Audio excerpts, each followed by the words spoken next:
पांचवा अध्याय हिमालय और मैना का कठिन तप। देवी का वरदान तथा मैनिक पर्वत की उत्पत्ति। नारद जी ने पूछा, जब भगवती दुर्गा अपने स्थान को चली गई तब क्या हुआ? मैना और हिमाचल ने किस प्रकार तप किया? भगवती किस प्रकार उनकी पुत्री हुई? वह सारी कथा आप मुझे सुनाइए। ब्राह्मण जी कहने लगे, हे ब्राह्मणों में श्रेष्ठ नारद, मुझे पुत्रों में श्रेष्ठ। जब देववंश हिमाचल और मैना को प्रणाम कर चले गए तब हिमालय और मैना ने महा कठिन तप करना आरंभ किया। दोनों पति पत्नी है नर शिव की आराधना में लग गए।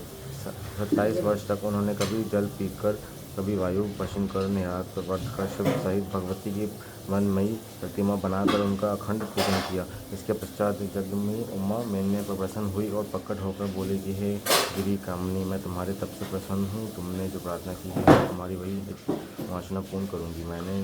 मैंने प्रणाम कर भगवती काली की बड़ी स्तुति की। तब भगवती ने कहा, वर मांगो। उन्होंने कहा, यदि आप प्रसन्न हैं तो एक वर तो इसलिए दीजिए कि मेरे वेगात्मा 100 पुत्र हो, और दूसरा ये कि देव कार्य के लिए तुम ही मेरी पुत्री होकर रुद्र की पत्नी बनकर अपनी लीला का विस्तार करो।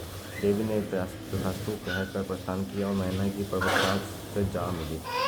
उनसे सब समाचार कहा। उसे सुन पर्वतराज मेनका की बड़ी प्रशंसा की। पश्चात कालक्रम से पुरवती के द्वारा मेनका को गर्भ चढ़ा और उससे मेनका ने नाग बंधुओं के भोगने योग्य पुत्र उत्पन्न किया, जिसका नाम समुद्र का मित्र मैनिक पड़ा। ये मेनका के 100 पुत्रों में सबसे श्रेष्ठ प्रकट हुए। उस समय हिमाचल के पूर्व में बड़ा उत्सव हुआ और दोनों पति पत्नी आनंदित हुए तथा सबका कष्ट दूर हुआ।